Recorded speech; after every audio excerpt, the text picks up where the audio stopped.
Yang di atas, walaupun saya tidak melihat, saya beriman bahwa Anda pun shalom. Tidak semuanya harus dilihat toh. Seperti cinta pun tidak perlu dilihat, tetapi bisa dirasakan. Hari ini saya hadir di Keuskupan Agung Pontianak, sebuah berkat bagi saya. Terima kasih. Dan saya kagum betapa Anda itu menjadi korban-korban YouTube.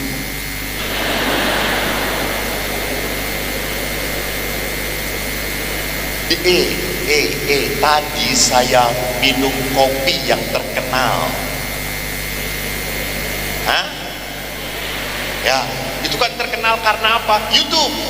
Di sebelahnya juga ada kedai kopi, warung kopi, tidak ada yang datang. Kopinya sama korban YouTube. Yang ini begitu orang kumpul bareng, waduh pada motret di situ, di sini dicuekin. Jadi mohon maaf para romo kalau para romo nanti dicuekin. Saya bukan karena hebat, tapi karena YouTube. Dan apalagi pas pandemi ini ada gereja namanya Santo YouTuber. Semuanya misa pun di YouTube. Saya ingat kalau umat itu misa, apa yang terjadi? Mereka itu ngobrol, bicara. Makan malah lebih susah ini, harus ditelen Pak. Jadi pada saat mereka lihat misa, lalu misanya itu kepanjangan khotbahnya, apa yang terjadi? Pindah gitu. Diberitahu, di sini sudah selesai. Oh gitu? Iya gitu, pindah. Nah, hari ini kita punya tema tentang apa?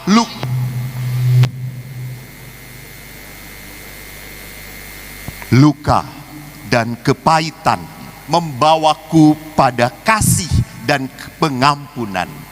Mari, saya ada makalah yang tidak bisa Anda lihat, tidak apa-apa. Hanya yang penting nanti saya akan menekankan. Kalau kita berbicara tentang luka dan kepahitan, tidak ada seorang pun di sini hidup tanpa luka. Tidak ada orang di sini hidup yang tidak pernah sakit hati. Jangan pikir para suster yang berjubah putih itu hatinya pun putih. Bisa jadi hatinya putih tapi hancur berantakan coy gitu ya. Jadi setiap orang, siapapun dia, pasti punya luka dan punya sakit hati. Saya dikenal sebagai pastor yang senang tertawa. Sampai ada orang yang berkata, Romo itu pernah sedih nggak? Sering.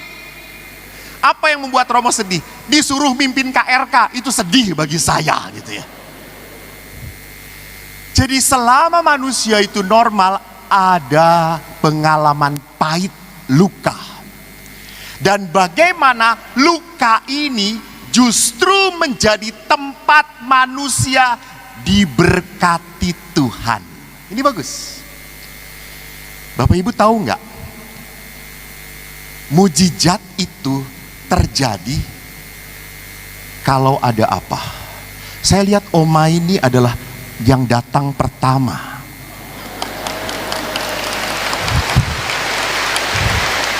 Hebat Oma ini ya. Saya lihat kita baru mulai jam 6. Jam 6 pagi sudah di sini saya lihat. Jangan-jangan buat tenda ya di sini ya.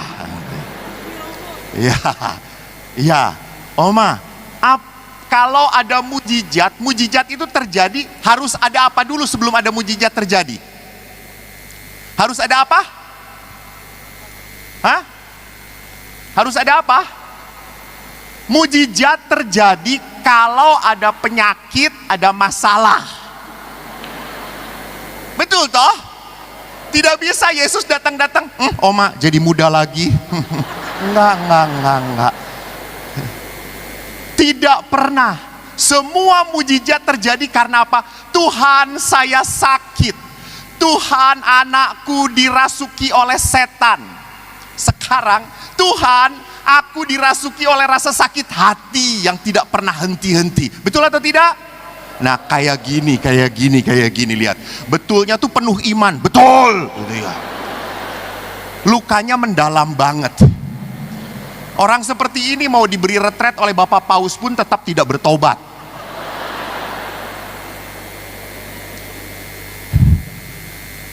Jadi kalau Anda punya luka, Anda punya masalah, jangan pernah takut. Kenapa? Karena Anda adalah kandidat untuk mendapatkan mujizat Tuhan. Hey, jangan cuma tepuk tangan. Jangan cuma ngomong amin. Nggak cukup. Nanti kita lihat. Maka mari sekarang kita lihat. Rasanya bahan deh, nggak perlu foto saya yang jelek ini gitu ya. Mari kita lihat next. Oh, kemana? Ke sono. Oh, arahnya salah. Kiblatnya di sono. Oh, kiblat. Di mana? Oke. Orang terluka selalu berusaha untuk apa? Menghindari orang-orang yang melukai. Betul? Misalnya nih jengkel dengan pasturnya. Pada saat jengkel dengan pasturnya, pastur datang dari depan, kita ke kanan. Kita kalau jengkel dengan pasturnya, langsung ada ngomong, nggak akan kolekte saya. Gitu. Jadi yang namanya orang terluka itu selalu menghindari orang-orang yang membuat terluka. Dan orang terluka selalu paling mudah apa? Menyalahkan orang lain. Dia yang membuat saya menderita, suami saya yang membuat hidup saya seperti ini. Orang tua saya yang membuat saya hidup saya terkutuk. What? Kan ada orang yang berkata, Romo, saya itu dari dulu lahir memang kasar ngomongnya. Dari orang tua juga kasar ngomongnya tuh kayak gini, ngebentak-bentak, marah-marah. Ini sudah bawaan orok. Nggak bisa dirubah. Bu, pak, sus, ter. Kalau engkau lahir sebagai orang terluka, jangan mati juga sebagai orang terluka. Allah tidak menghendaki seperti itu. Kalau engkau hidup sebagai orang yang dalam tanda petik teraniaya, matilah sebagai seorang yang mulia. Matilah sebagai orang yang dikasihi. Itu baru murid Tuhan. Dan itu baru umat Katolik Keuskupan Agung Pontianak. Makin tepuk tangan banyak, amplop makin besar, saudara-saudara. Saya tuh menulis ungkapan-ungkapan di sini. di sini no. Nah, ungkapan-ungkapan di sini yang memperlihatkan next. Bukan aku. Di situ ada ungkapan kalau orang pacaran kesinggung. Bukan aku yang menyerah lalu memilih melepas engkau sayang, tapi kamu yang tidak ingin lagi kupertahankan. Asik. Itu kata-kata Romo Alex dengan mantannya.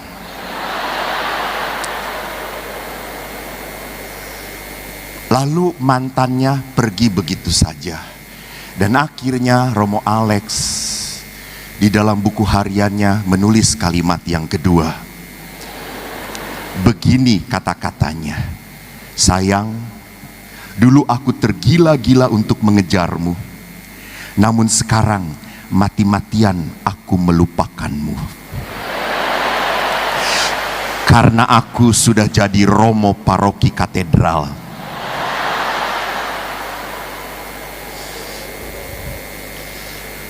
Dan akhirnya pacarnya itu pun menulis buku harian kepada Romo Alex ini. Romonya nggak ada toh?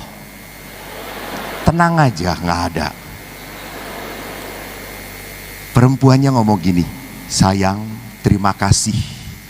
Kau sudah hadir dalam hidupku, mengisi hari-hariku dengan pelangi-pelangi cinta.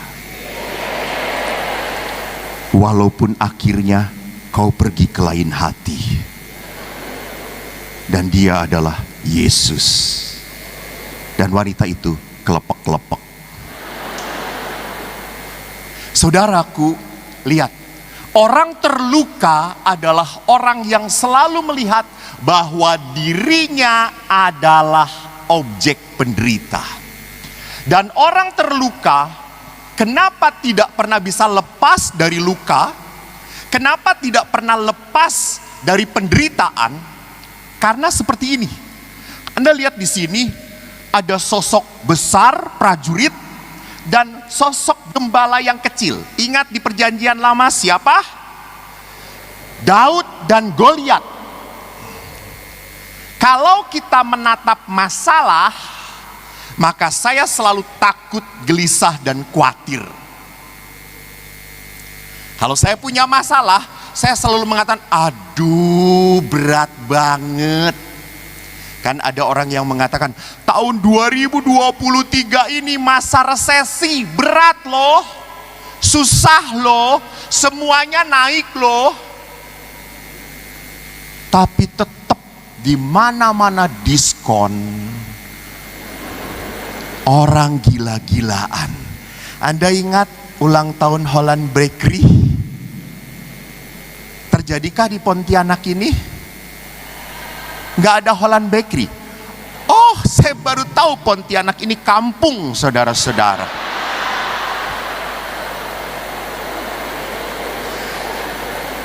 Pantesan gak nyambung ya kita.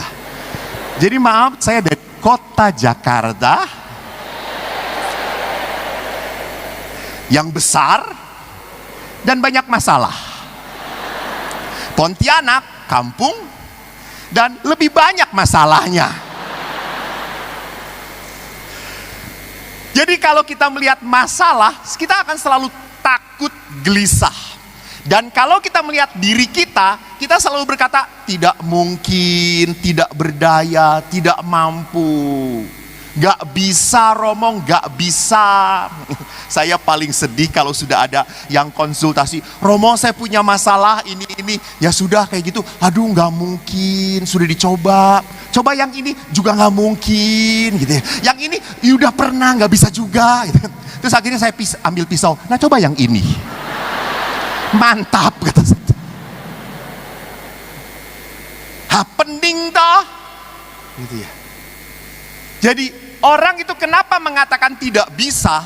Karena dia terlalu besar melihat masalah. Dia lupa untuk melihat Allah. Ini yang menyedihkan. Mari kita belajar dari Daud. Daud itu bagus banget pengalamannya.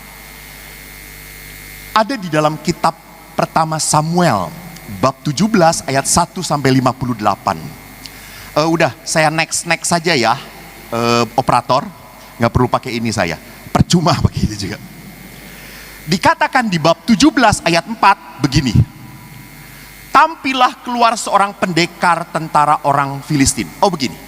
Jadi waktu bangsa Israel diberi tanah terjanji, apa nama tanah terjanji? Oma, apa tanah terjanji? Friend. Apa tanah terjanji?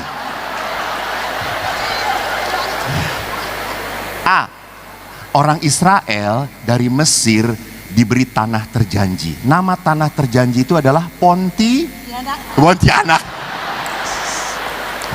Lihat, inilah istri Musa, saudara-saudara.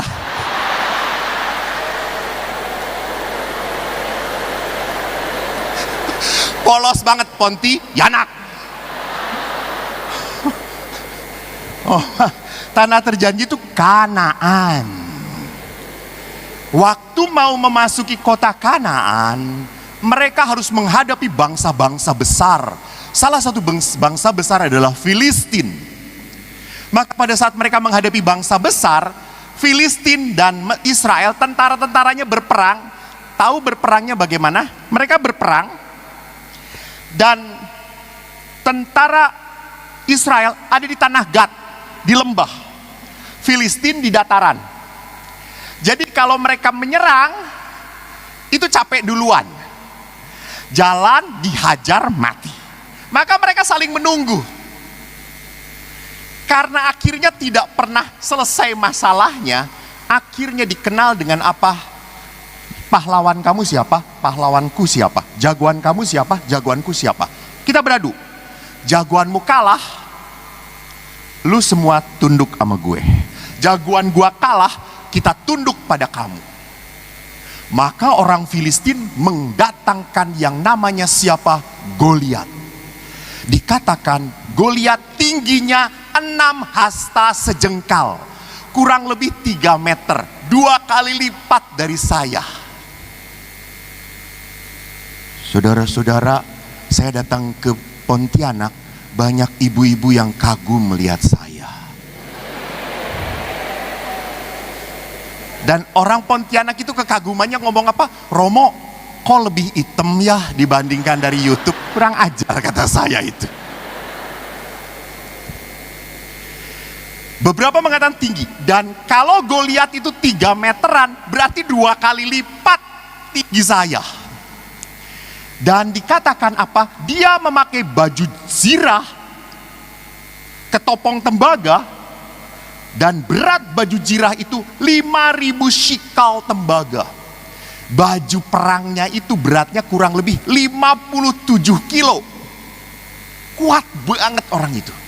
Dan tombaknya kurang lebih 600 shikal besi berat. Berapa itu? 7 kilo. Dipegang oleh tangan satu dengan entengnya.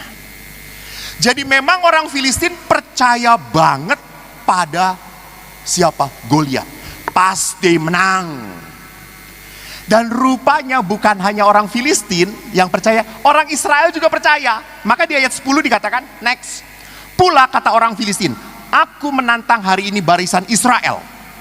Dan ketika Saul dan segenap orang Israel mendengar perkataan orang Filistin, maka cemaslah hati mereka dan sangat ketakutan.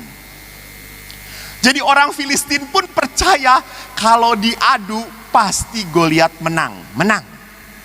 Bukan hanya orang Israel, Saul, raja Israel pun percaya. Maka Saul waktu ngomong kepada Daud dikatakan apa?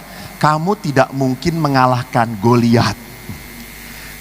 Ia masih muda, sudah dididik menjadi prajurit. Kamu cuma gembala. Dan yang lebih menakutkannya, si Goliat ini, next. Orang Filistin ini maju mendekat pada pagi dan petang, terjadi 40 hari lamanya. Jadi si Goliat ini nantang terus tiap pagi dan sore. Mana? Sore-sore datang lagi. Mana? Bayangin 40 hari saudara-saudara. Sekarang bayangkannya begini. Tiap hari pastor paroki datang mengetuk rumah Anda, kolekte.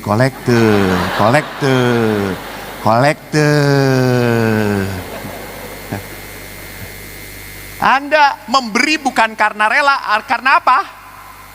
Takut, khawatir.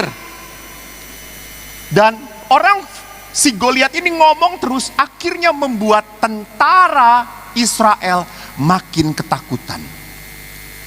Jadi perhatikan, masalah itu biasanya selalu kita pikirkan. Ya, apalagi ibu-ibu susah tidur. Bapak-bapaknya sudah berbunyi paduan suara, 4-5 suara kan dari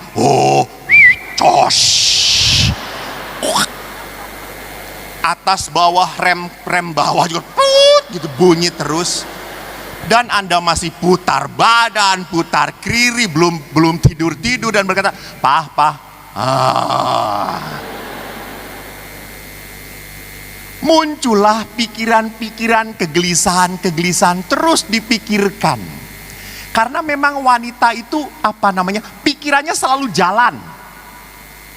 Pria pikirannya kosong.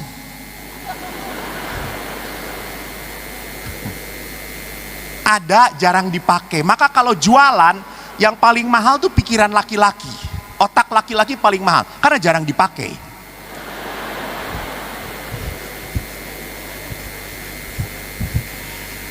Itu kepercayaan siapa? Orang-orang Israel. Apa kepercayaan Daud? Next, layar selanjutnya. Daud punya kepercayaan beda. Ayat 26, Daud berkata apa? Siapa orang Filistin ini sampai ia berani mencemoohkan barisan dari Allah yang hidup? Jadi Daud percaya bahwa Israel ini adalah barisan tentaranya Tuhan. Next, tidak hanya itu, Daud berkata, jangan tawar hati. Hambamu akan pergi melawan orang Filistin. Maaf, mengapa Daud begitu berani? Lihat di ayat 34. Daud berkata itu, hambamu biasa mengembalakan kambing domba. Apabila datang singa dan beruang yang menerkam seekor domba, aku mengejar, menghajar, melepaskan domba itu dari mulutnya. Kemudian apabila ia berdiri menyerang aku menangkap janggutnya, menghajar dan membunuhnya. Baik singa maupun beruang telah dihajar oleh hambamu ini. Orang Filistin itu tidak bersunat, ia sama seperti salah satu dari binatang. Ia telah mencemoohkan barisan dari Allah. Tuhan yang telah melepaskan aku dari cakar singa dan cakar beruang, Tuhan juga akan melepaskan aku dari tangan orang Filistin. Jadi kenapa Daud itu berani? Bukan omong kosong. Daud itu sudah melihat begitu baiknya karya Tuhan dalam hidup dia. Maka Daud punya apa? Iman yang kuat. Jadi Bapak Ibu, kalau Anda merasa punya masalah, kesulitan, kekhawatiran, kenapa? Karena Anda terlalu melihat ke depan. Terlalu jauh. Pertanyaan saya, apakah masih hidup Anda? Ya dah. Keluar dari sini selamat aja, syukur pada Allah. Loh, iya toh. Kita tidak pernah tahu. Yang kita tahu adalah apa? Masa lalu. Dan masa lalu itu memperlihatkan apa? Tuhan menjagamu. Tuhan menyertaimu. Jadi kalau sampai engkau khawatir, kau lupa karya Tuhan. Kalau engkau sampai kehilangan kepercayaan, kau tidak ingat Tuhan sudah menjadikan engkau bisa sampai saat ini. 2023 itu berat bagi orang yang tidak punya Tuhan. Tapi bagi orang seperti Anda, 2023 itu penuh berkat. Kenapa? Dari dulu saya diberkati Tuhan. Dan berkat itu tidak akan pernah. Gue nanya. Tidak akan pernah, Pak. Ini yang beriman. Bu. Iya, betul. Lihat suami yang diselamatkan oleh istrinya.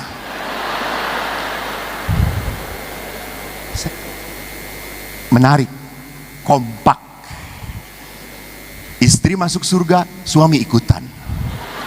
Jadi kalau di pintu surga istri sudah masuk, suami akan, kamu kenapa masuk sini? Itu istriku gitu ya. Jadi betul, berkat Allah itu tidak pernah berhenti. Jadi di sini kita bisa melihat dari Daud next, bahwa Daud punya iman seperti itu karena dia mengalami Tuhan. Maka waktu bertempur, Goliat melecehkan Daud. Goliat melihat, anjingkah aku? Gue ini anjing ya?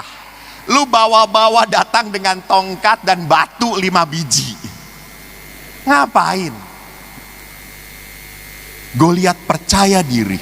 Tetapi Daud berkata apa? Engkau mendatangi aku dengan tombak dan pedang. Aku mendatangi engkau atas nama Tuhan Allah. Lihat di sini. Bedanya antara orang yang terluka, selalu apa? Bawa-bawa masalah, selalu bawa dirinya, gua gak mampu, gua bisa. Hati-hati, orang terlalu percaya diri pun sombong, seperti Goliat, jatuh. Orang yang beriman adalah Daud. Aku membawa Tuhan. Aku beserta Tuhan. Nah saudaraku, next, mari kita lihat seperti Daud. Kita percaya pada kuasa masalah atau pada kuasa Allah. Hati-hati. Kalau kita percaya pada kuasa masalah, sampai kapanpun hidup Anda akan menderita terus. Sampai kapanpun Anda didoakan oleh siapapun, nggak bisa. Suatu saat saya ikut resepsi, ada seorang anak laki-laki gelisah, bolak-balik. Lalu saya tanya, nak, kenapa kamu kok gelisah? Romo, besok aku banyak tugas, banyak ulangan, aku belum belajar. Ini mama nggak pulang-pulang, ayo mau pulang saya mau beresin. Terus kamu kenapa ikut undangan ini? Ya disuruh mama, karena ini saudaranya mama. Oh ya sudah, mari kita doakan supaya mama kamu bertobat. Lalu tak lama kemudian saya pulang. Mama dan anak-anaknya juga pada pulang. Lalu anaknya tuh ngikutin saya sebelah saya. Romo, kamu? Ya udah mau pulang Romo. Oh bagus. Mamanya tuh dari jauh teriak, nah itu kan kamu dengan Romo. Katanya besok kamu ulangan, banyak tugas, minta didoakan sana sama Romo. Apa yang terjadi? Anak itu bukan menghadap saya, dia balik kepada mamanya. Mak, mau didoakan sama Paus juga tetap nggak bisa kalau nggak belajar, kata dia itu.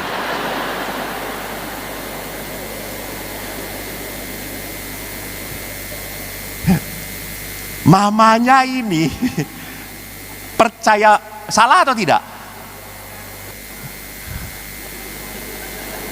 Mamanya ini terlalu percaya pada kuasa Allah, tapi tidak benar. Jadi kalau percaya pada kuasa Allah itu bukan berarti saya bisa ongkang-ongkang, bisa diem. Ada orang yang minta tolong Romo doakan saya dapat jodoh, nggak pernah pergi kemana-mana. Terus saya berpikir, jodoh kamu cecak ya nak ya, gitu kata saya.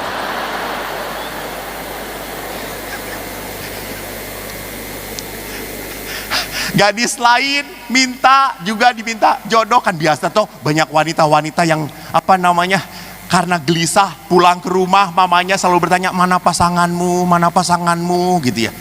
Lalu akhirnya dia bagaimana dapat jodoh, dia minta jodoh tapi mainnya selalu di frateran.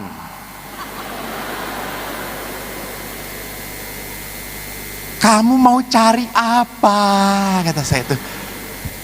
Jadi perhatikan bahwa kalau kita terlalu percaya pada kuasa masalah, maka kuasa Allah akan kita lupakan. Apa yang membuat kita percaya pada kuasa masalah? Next, kita punya kekhawatiran. Next. Ya. Apa kekhawatiran kita? Pekerjaan, ekonomi.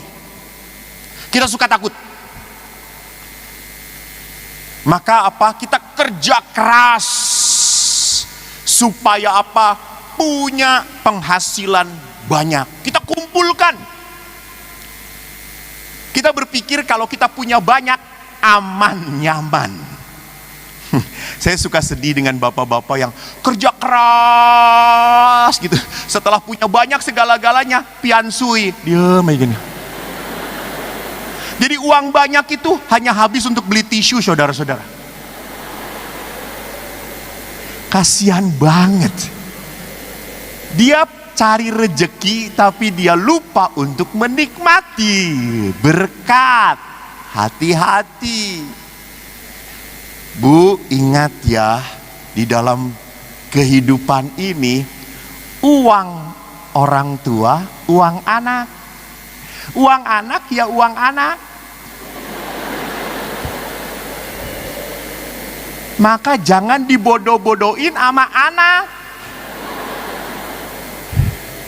Selama Anda masih punya kesempatan untuk rekreasi, rekreasi daripada nanti dihabisin anak.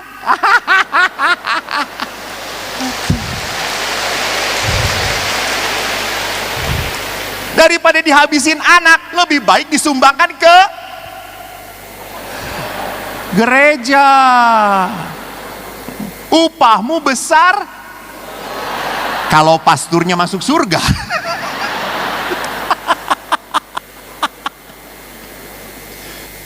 Yang berikutnya adalah apa? Kesehatan.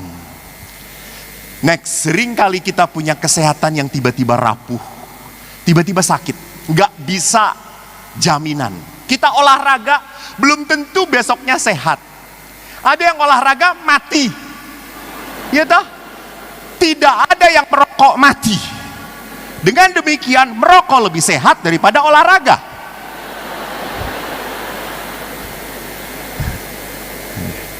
Kan tidak bisa dijadikan jaminan. Dah, ada seorang pastor, aduh sehat banget, makannya pun teratur. Saking teraturnya, itu kalau makan pepaya, bijinya juga dimakan. Kata saya itu, kenapa? Dia kan orang pastor Belanda, kamu bodoh, biji pepaya bagus untuk kesehatan. Saya nyobain, kok nggak enak ya gitu ya. Lalu pastor itu tak lama kemudian meninggal. Saya akhirnya berhenti juga gitu ya.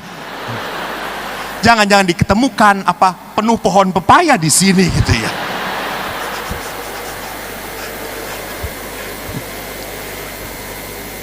Jadi lihat, ada orang yang sakit berkepanjangan sampai akhirnya tidak bisa apa-apa lagi. Bahkan banyak sekali yang mengatakan kalau udah sakit, menderita, akhirnya marah pada Tuhan. Romo, apa salah saya? Sampai saya harus menerima sakit yang seperti ini. Kan kebanyakan seperti itu. Kalau kanker, kalau tumor, penyakitnya nggak sembuh-sembuh, selalu berkata, Tuhan, apa salah saya? Saya rajin ke gereja, berdoa terus, kok sakit. Dia ke gerejanya cuma setahun sekali, sehat terus. Kalau gitu gua juga setahun sekali, malah mati dianya gitu ya. Hei Bapak Ibu, ingat bahwa kesehatan itu bukan menunjukkan ini cobaan dari Tuhan. Ini adalah bentuk kerapuhan hidup manusia. Kita rapuh. Dan kalau orang sakit, umumnya itu apa? Yang lebih sakitnya di pikiran dia. Jadi yang membuat dia makin menderita itu karena pikirannya. Kan ada seorang oma datang. Oma itu kalau datang ke tempat saya selalu ngeluh. Karena dia cucunya jauh, suaminya sudah meninggal. Oma itu datang ngomong keluhannya. Saya terima. Karena kalau pulang ngasih amplop cetiau, lumayan tuh kata saya tuh.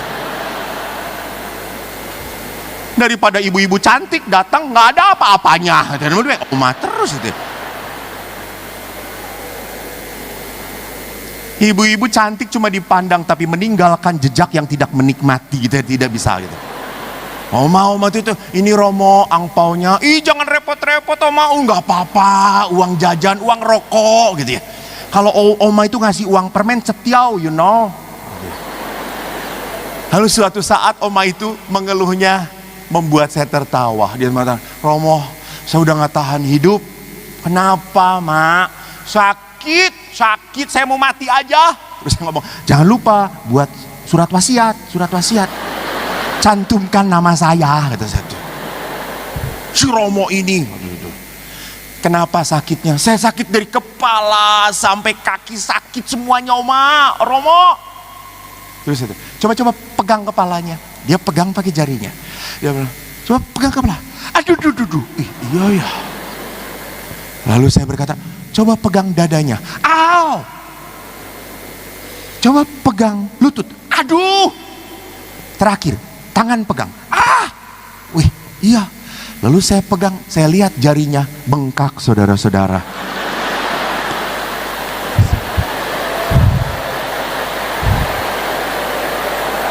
Oma, yang sakit bukan dari ujung kepala sampai ujung kaki. Jari Oma bengkak, kata saya itu. Terus dia berkata, enggak. Sini saya buktikan. Saya masukkan ke lubang hidung saya. Aduh. Nah, kata saya itu kan.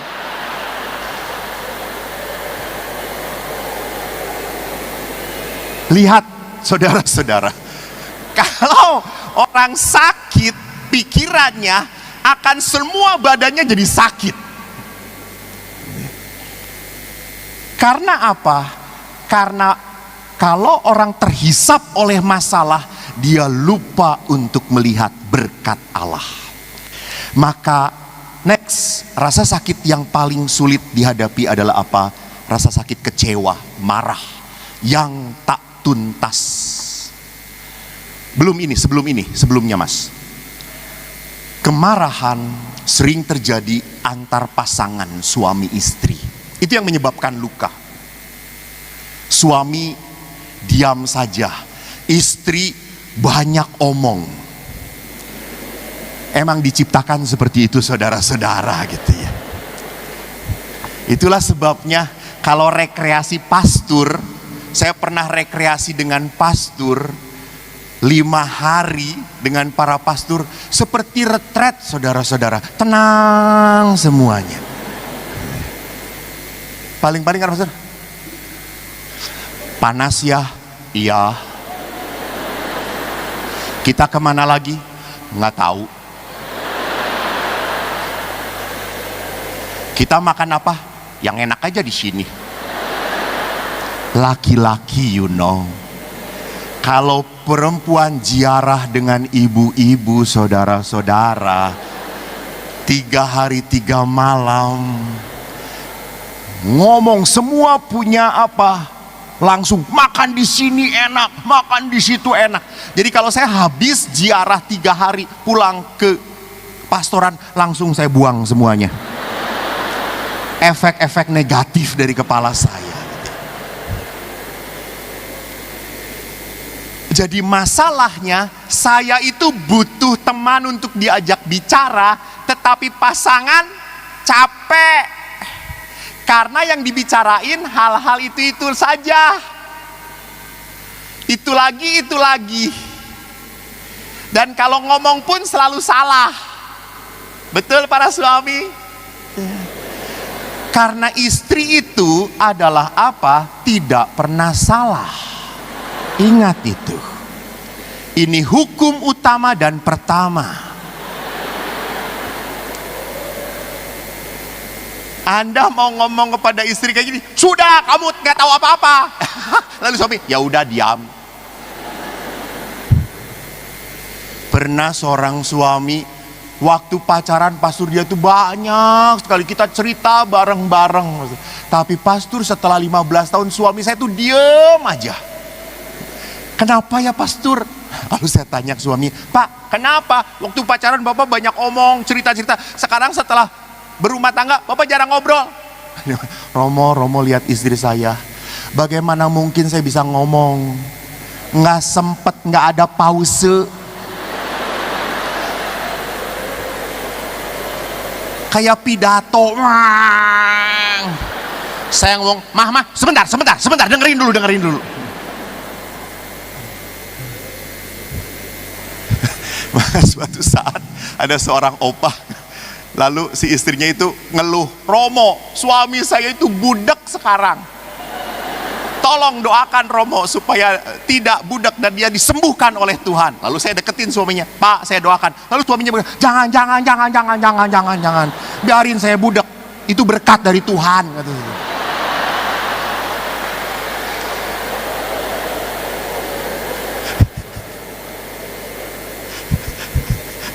Jadi kalau suami itu, Pak,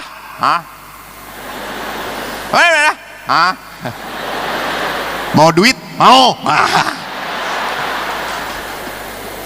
Berarti suami apa Anda normal. Cuma dia terluka hatinya gitu ya. Lihat, relasi itu seringkali tidak mudah. Tidak ada relasi yang baik-baik saja. No fine. Para pastor pun sama. Kita seringkali kecewa. Jangan pikir para pastor yang senang kunjungan umat itu adalah pastor yang baik. Ya, belum tentu. Jangan-jangan dia menghindari temannya. Tidak di sini. Tidak ada pastor di sini. Daripada makan dengan pastor yang gak cocok, lebih baik ke umat. Kan umat, aduh Romo, apalagi ibu-ibu toh, wah ngasih kepada Romonya yang bagus-bagus. Kepada suaminya, masakan yang sudah diangetin bertahun-tahun gitu.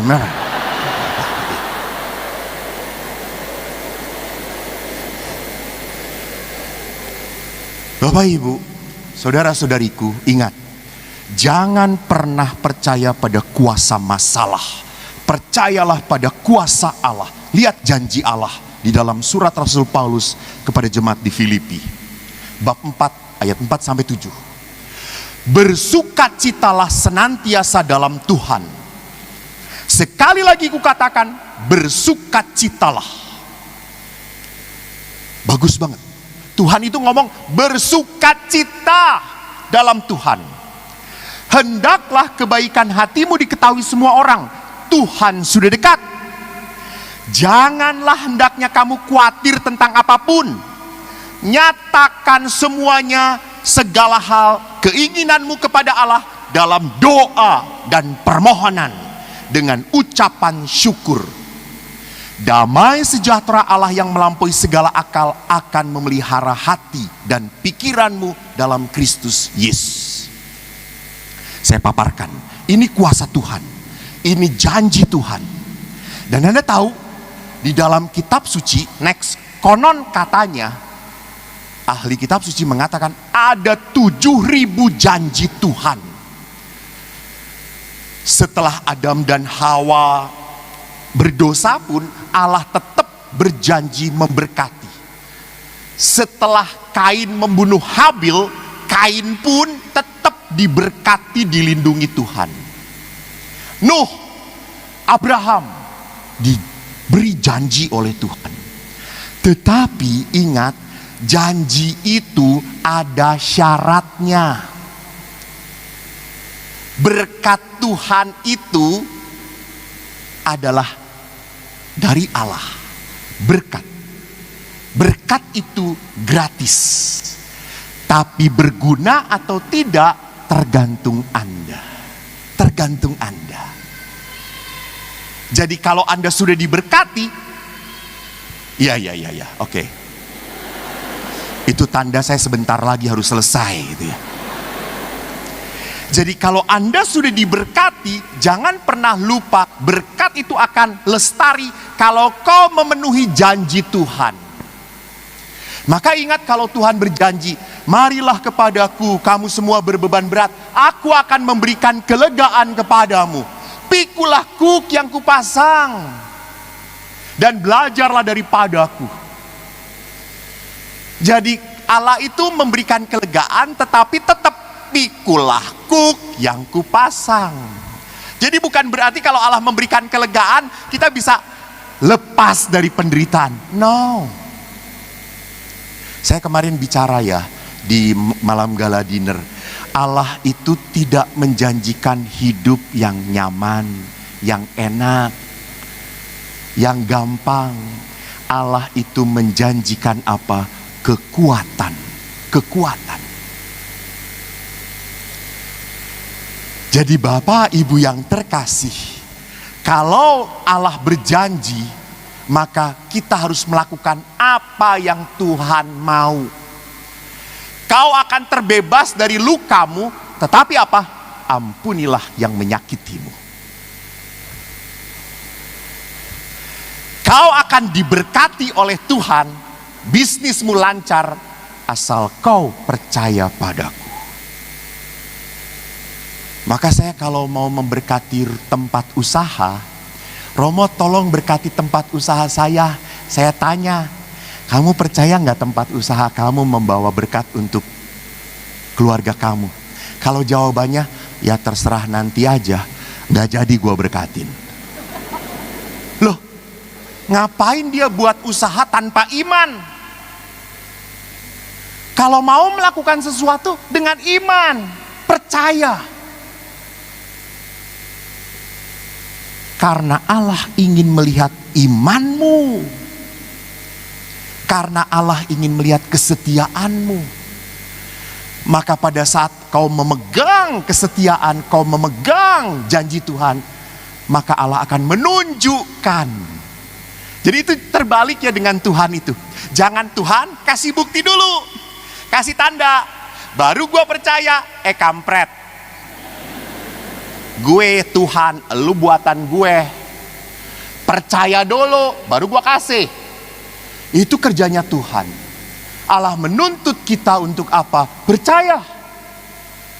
Baru Allah akan menunjukkan janjinya. Nah, kalau janji Allah begitu jelas dalam hidup kita, so what next? Ini ada 5 syarat. Supaya apa? Kita mengalami damai. Supaya apa? Kita mengalami kasih dan pengampunan. Pertama, seperti yang dikatakan tadi ayat pertama, janganlah khawatir tentang apapun juga. Ingat, kekhawatiran itu pertama-tama adalah apa? Tidak masuk akal, unreasonable. Khawatir itu tidak pernah menyelesaikan masalah. Ingat itu. Khawatir itu hanya menambah masalah. Menambah masalah. Aduh, khawatir suami saya jangan-jangan macem-macem. Jangan-jangan dia nggak setia pada saya. Jangan-jangan dia ada di other woman. Lalu Anda telepon terus. Ada di mana? Dengan siapa? Itu suara siapa? Ada wanita di situ. Lama-lama terjadilah apa yang Anda khawatirkan. Jangan ngomong amit-amit. So don't khawatir. Percayalah. Tidak bisa Anda harus mengintai terus suamimu. Tidak bisa. Bapak-bapak, percayalah kalau istri itu ngomong terus berarti masih mencintai Anda. Emang itu caranya. Anda tahu azan aja 5 kali sehari. Kalau istri Anda berbunyi dari pagi sampai pagi kembali, sadarlah dia masih mencintaimu. Terus ngomong mah, terus. I love you full.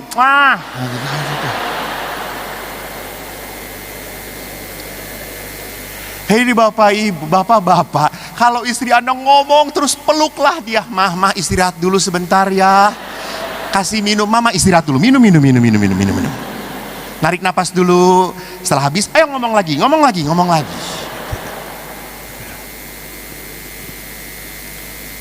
Memang itu cara mengungkapkan cinta pasanganmu.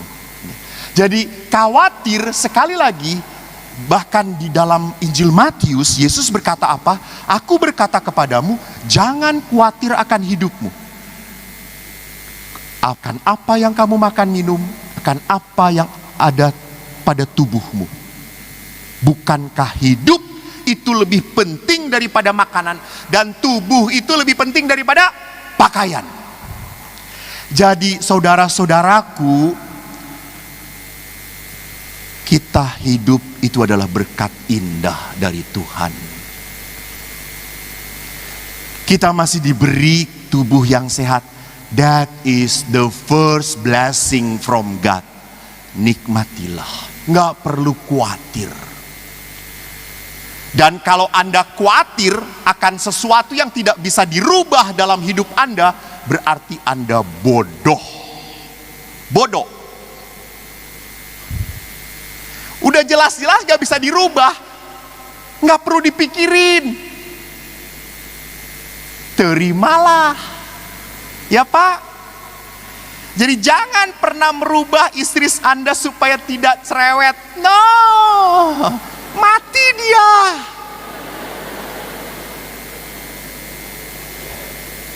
Terimalah. Gitu ya. Ibu-ibu juga sama, terimalah. Kalau makin tua, makin semuanya melorot, terimalah. Udah jangan dikenceng-kencengin lah gitu ya. Saya pernah ketemu ibu-ibu yang dioperasi di Korea, ditarik semuanya. Bukan baby face, malah baby face kata saya itu. Aneh gitu. Dan saya nggak boleh ketawa Romo, nanti melar semuanya. Ah, memang melar kok, kata saya itu. Bu, terimalah, terimalah. Kalau Anda memang menggelanyut di mana-mana samcan, ya terimalah gitu ya. Kan ibu-ibu ini aneh. Mau makan enak, nggak mau efeknya. Minumlah, apa Bu? Penghancur lemak? Apaan? Gitu ya. Jadi terimalah. Kalau sesuatu itu tidak bisa dirubah, jangan dipikirin terus, nggak akan berubah. Maka Bapak Ibu, saya juga berkata apa? Kalau Anda jengkel dengan pastor Anda, terimalah. Terimalah. Nggak akan seumur hidup pastor ini sebentar lagi jadi dipindah.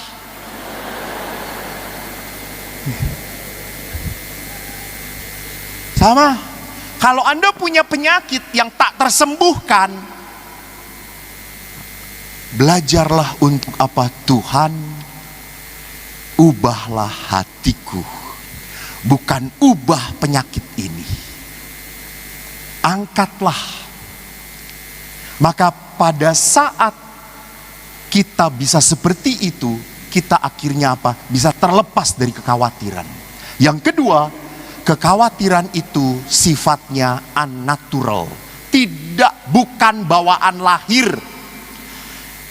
Bapak Ibu, ada nggak bayi lahir ke dunia langsung khawatir nanti sekolah di mana, kawin bagaimana, masa depannya seperti apa? Ada nggak? Nggak ada. Jadi manusia itu lahir ke dunia tanpa kekhawatiran, tanpa khawatir. Kenapa manusia jadi khawatir? Karena pengalaman hidup, luka, sakit, itu yang membuat dia khawatir. Pengalaman kecewa, itu yang membuat dia khawatir. Maka kekhawatiran itu adalah hal yang sama sekali tidak masuk akal. Percis Yesus kalau ngomong bagus banget di dalam Injil. Yesus berkata apa? Pandang burung, tidak menabur, tidak menuai, tidak punya lumbung. Dia dipelihara Bapamu. Apalagi kamu. Bahkan Amsal berkata apa? Amsal 12 ayat 25 berkata ini, kekhawatiran dalam hati membungkukkan orang. Hati-hati. Jadi orang terlalu khawatir, maka badannya pun akhirnya rapuh. Rapuh. Sistem imunnya hilang, habis. Sebetulnya dia sehat, tapi karena terlalu banyak kekhawatiran, itu yang membuat tubuh dia akhirnya digerogoti oleh kekhawatiran. Next, khawatir itu adalah sesuatu yang tidak penting. Kenapa tidak penting? Karena di dalam Injil Matius bab 6 ayat 27, Siapakah di antara kamu yang karena kekhawatirannya dapat menambah sehasta pada jalan hidupnya? Nggak ada. Emang kalau dengan khawatir hidup kita akan lebih mulus, akan lebih beres? Nggak. Khawatir itu membuat Anda tidak menyelesaikan masalah. Anda hanya membesarkan masalah, bahkan seringkali kemana-mana. Terlalu besar. Maka khawatir itu sama dengan kebahagiaan, sebuah pilihan hidup. Anda mau khawatir atau mau belajar apa? Serahkan. Di dalam surat Rasul Petrus yang pertama mengatakan apa? Bab 5 ayat 7.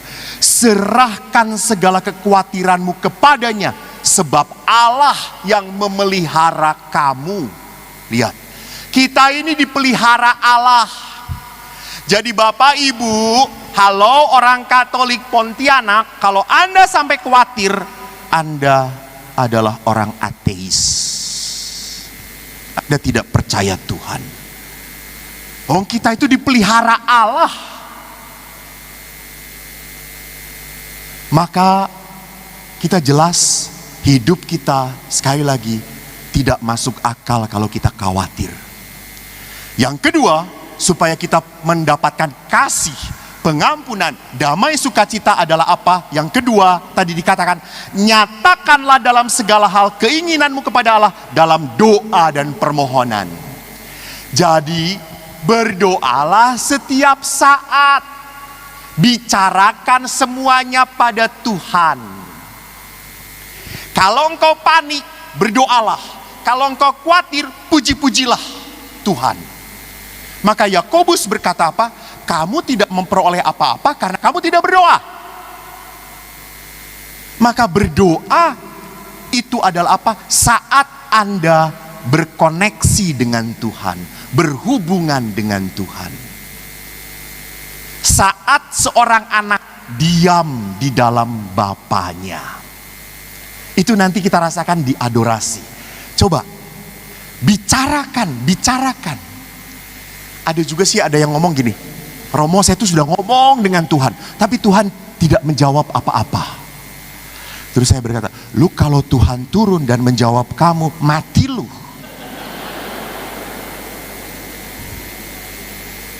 Loh, Musa aja bertemu Tuhan, apa yang dilakukan oleh Musa? Menutup wajahnya, karena Tuhan itu maha besar, tidak layak. Jadi kita berbicara dengan Tuhan adalah apa? Adalah percaya melepaskan. Dengan Tuhan itu kita tidak cari solusi, bukan. Dengan Tuhan itu kita cari pertolongan, bukan cari solusi, pertolongan. Dan pertolongannya ya bagaimana Tuhan, tidak seperti yang kita minta. Saya mendoakan orang hampir jarang terjadi seperti yang saya minta. Tapi setelah sekian tahun, orang itu bersyukur, Romo berterima kasih, dulu didoakan oleh Romo. Sampai saya lupa, mana ya mendoakannya ya gitu ya. Apa ya mendoakannya. Tetapi ingat, doa itu diam-diam bekerja. Karena doa itu minta pertolongan, bukan minta solusi. Karena solusi itu adalah apa? Pikiran manusia. Allah itu tidak perlu solusi. Allah itu punya kuasa. Dan Allah tidak pernah punya masalah. Ingat ya, Allah tidak pernah punya masalah. Kita yang punya masalah. Maka kita butuh solusi. Allah nggak punya solusi karena Allah nggak punya masalah. Kita yang selalu bermasalah. Yang ketiga adalah apa? Kalau kita ingin damai, mengalami kasih Tuhan, bersyukurlah dalam segala hal. Bukan berarti kalau kita kena kanker, Tuhan saya bersyukur saya kena kanker. Terus suami meninggal, Tuhan akhirnya mati juga dia, saya bersyukur. Bukan gitu ya. Itu kurang ajar namanya gitu. Bersyukurlah dalam segala hal, itu berarti apa? Kita selalu bisa melihat kebaikan Allah di dalam setiap penderitaan. Di dalam pengalaman-pengalaman pahit, kita tetap melihat pertolongan Tuhan. Itu bersyukur dalam segala hal. Dan itu hanya bisa dilakukan oleh orang beriman. Jadi kalau Anda bersyukurnya karena hal-hal yang baik, oh bersyukur saudara-saudara. Karena kemurahan hati Tuhan, saya ikut perduki. Usaha saya diberkati Tuhan. Biasa aja kali. Nggak gitu-gitu banget gitu ya. No. Kita bisa bersyukur pada saat kepahitan muncul. Apa? Itu anak Tuhan. Kita tidak pernah kehilangan iman, walaupun seberat apapun. Hal yang paling menyedihkan dalam hidup saya adalah waktu saya ditinggalkan oleh ibu. Ibu adalah sosok yang paling saya sayangi. Ibu adalah sosok yang paling dekat dengan saya. Ibu adalah sosok yang melindungi saya, menerima saya apa adanya. Beda dengan ayah. Ayah saya selalu tidak puas dengan saya. Ayah selalu tidak suka dengan saya. Ayah suka pada 3 adik saya. Dan saya anak pertama yang dikaruniai oleh Tuhan dengan otak yang pas-pasan. Pas untuk hidup. Saya bodoh. Kalau dibodoh-bodohin oleh ayah, ibu tuh hanya diem. Lalu setelah saya nangis, sedih, ibu datang. Lalu memeluk saya, gak apa-apa. Eko bodoh tetap anak ibu. Dan saya berkata, oh gak apa-apa ya bu, Eko bodoh, gak apa-apa. Asal jangan selama-lamanya ya nak.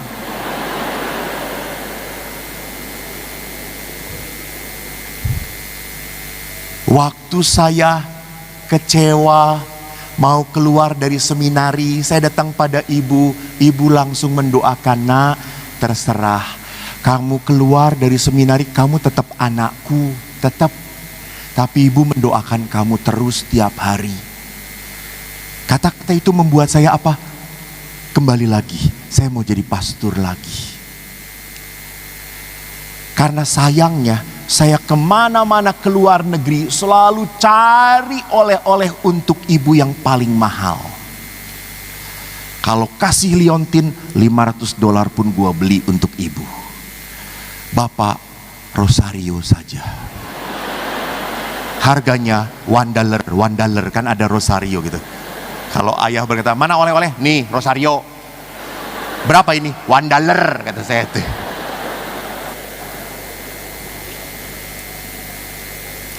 Sampai akhirnya saya menemukan saat dimana ibu menghadapi sakratul maut. Saya menemani. Saat dimana ibu sudah tidak kuat lagi. Di satu sisi saya berkata, Tuhan, saya masih butuh dia. Saya butuh kehadiran dia. Saya butuh kasih sayang dia.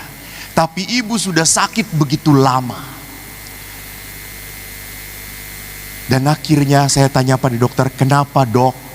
Kok ibu begitu panjang sakitnya? Lalu dokter berkata, ibu sangat menyayangi bapak kamu. Lalu akhirnya saya berkata pada bapak, Pak, bapak sudah menyerahkan ibu? Sudah. Ya sudah, bicara. Saya harus bicara apa? Bicara pada ibu. Bu, ibu duluan ke surga. Saya nanti ikut. Saya sedih melihat kamu menderita. Bapak marah pada saya. Saya harus ngomong seperti itu pada istriku. Romo yang ngomong. Sabda. Dan ayah taat, saudara-saudara. Dulu saya taat pada ayah, saat itu ayah taat pada saya. Dan betul saudara-saudaraku, setelah ayah berkata kepada ibu, memang menangis mereka berdua. Saya melihat, dan setelah itu 2 hari kemudian ibu meninggal di tengah-tengah kami. Dan ayah bicaranya sungguh indah. Ayah berkata apa? Saya bahagia, ibumu sudah tidak menderita sakit lagi. Dan sekarang saya yang sakit. Saya kehilangan orang yang saya sayangi. Lihat misteri kehidupan, saudara-saudariku. Jadi kalau demikian kita harus percaya apa? Kita harus belajar mensyukuri setiap saat itu adalah berkat Tuhan. Maka orang itu hanya bisa berbahagia kalau bisa bersyukur. Ingat itu. Di saat Anda tidak pernah bisa bersyukur, hidupmu tidak pernah bisa bahagia. Yang keempat, pikirkanlah hal-hal yang baik dan positif. Jangan pikiranmu terpolusi oleh pikiran-pikiran jelek. Apalagi orang-orang kan ngomong, di Pontianak ini konon katanya pastor kentut di mana diomongin kemana-mana gitu. Bahaya itu kalau kita mendengarkan suara tetangga, kita lupa mendengarkan suara Tuhan. Kita jadi gelisah terus. Jangan polusikan pikiran kita. Maka surat Rasul Paulus kepada jemaat di Filipi ngomongnya bagus. Saudara-saudaraku, semua yang benar, semua yang mulia, semua yang adil, semua yang suci, semua yang manis, semua yang sedap didengar, semua baik yang patut dipuji, pikirkan semua itu. Dan kalau semua yang baik, semua yang manis, semua yang benar, siapa itu? Tuhan. Jangan lupa, pada saat memandang masalah, saya selalu takut, gelisah, khawatir. Saat sendiri, saya akan merasa tidak mampu, tidak bisa, tidak kuat. Saat saya memandang Allah, saya punya kekuatan. Jadi tataplah Tuhan. Dan yang terakhir, kelima, belajarlah untuk merasa puas, cukup. Pak, Bu, nanti pada saat doa adorasi, peganglah pasanganmu.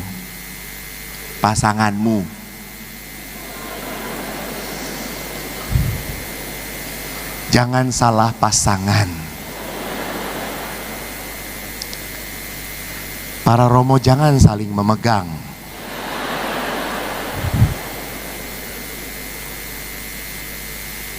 Belajarlah Tuhan, ini berkat darimu. Belajarlah puas. Orang belajar cukup puas itu apa artinya? Orang itu tidak menunda kebahagiaan. Tuhan itu mau memberkati bukan besok, bukan dulu, but now, sekarang.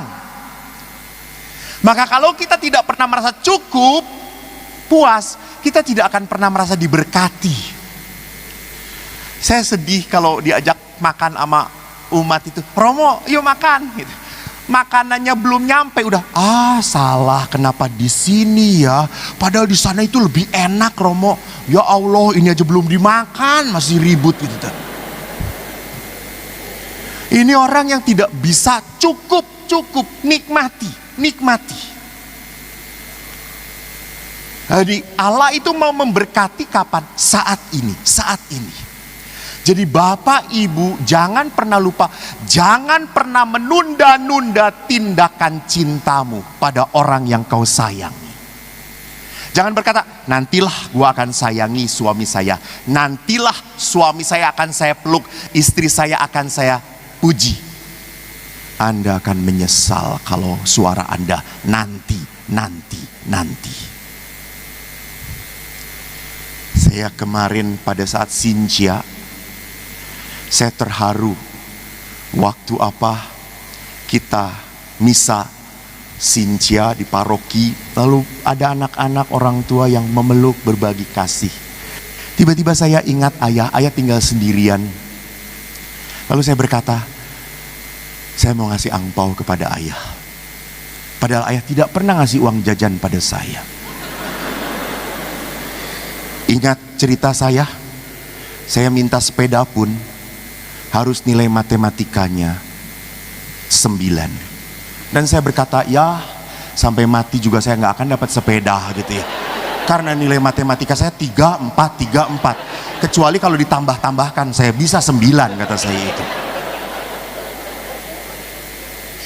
Dan akhirnya apa, setelah saya jadi pastor, saya bawa sepeda ini untuk ayah. Kenapa kok nggak perlu nilai 9? Untuk ayah, pakai.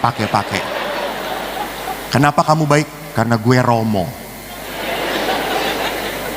Lalu kemarin saya pada saat Sinja, saya ingin ngomong kepada ayah, ayah, saya bahagia punya ayah yang sekeras kamu.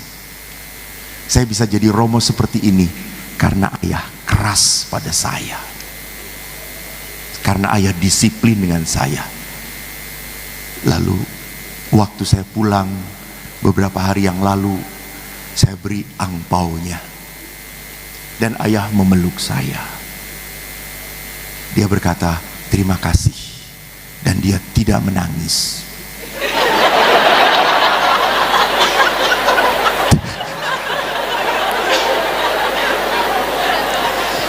You know lah, laki-laki lah ya, gitu ya. Nggak akan terbeda dengan ibu-ibu. So sweet.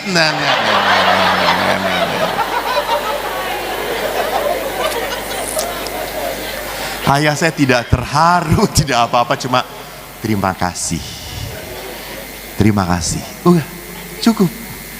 Jangan terlalu mengharapkan yang berlebihan. Kecewa coy. Jadi ibu-ibu kalau nanti membuat sesuatu yang baik untuk suami, Pak, ini untuk papa, saya yakin suami Anda akan berkata,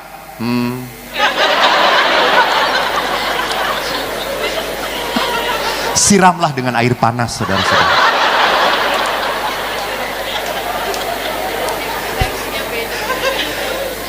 Maka Bapak Ibu yang terkasih, sekali lagi, jangan pernah menunda kebahagiaan, jangan pernah menunda kebaikan.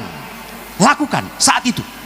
Tuhan itu ingat, tidak pernah menunda-nunda dalam memberi berkat. Maka Bapak Ibu yang terkasih, malam ini, next, kita sadar bahwa segala perkara dapat kutanggung di dalam Dia, Allah yang memberikan kekuatan. Maka relasi dengan Allah itu penting. Mengapa kita tidak damai? Karena kita tidak berdamai dengan Allah. Oleh karena itu, malam hari ini kita akan menutup dengan adorasi. Kita tahu adorasi itu penyembahan sakramen Maha Kudus. Dan di dalam dekrit mengatakan adorasi adalah tindakan menyembah kepada Tuhan yang hadir dalam rupa hosti yang telah disucikan. Dengan demikian, berdoa di hadapan sakramen Ekaristi sama dengan berdoa di hadapan Allah. Maka Bapak Ibu, pada saat adorasi sakramen Maha Kudus ditahtakan, saya akan menghantar. Anda bawa doa-doa Anda. Anda bawa kekhawatiran Anda. Berbicaralah pada Tuhan kalau Anda ingin kedamaian. Ingat, Tuhan tidak memberi solusi, Tuhan memberi pertolongan. Tuhan itu punya kuasa. Dan Anda itu membutuhkan apa? Kuasa dari Tuhan. Dan Tuhan hanya bisa bekerja kalau Anda berserah. Berserah.